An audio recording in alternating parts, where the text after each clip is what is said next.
Jesus took Peter, James, and John with him and led them up a high mountain, where they were all alone.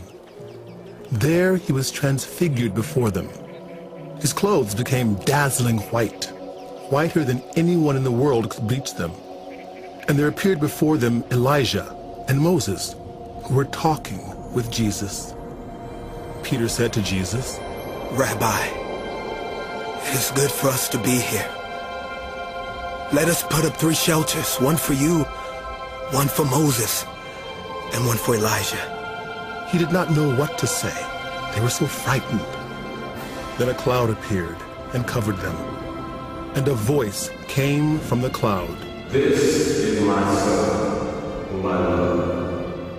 Listen to him." Suddenly, when they looked around, they no longer saw anyone with them except Jesus.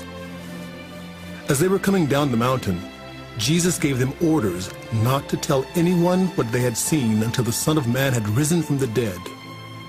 They kept the matter to themselves, discussing what rising from the dead meant.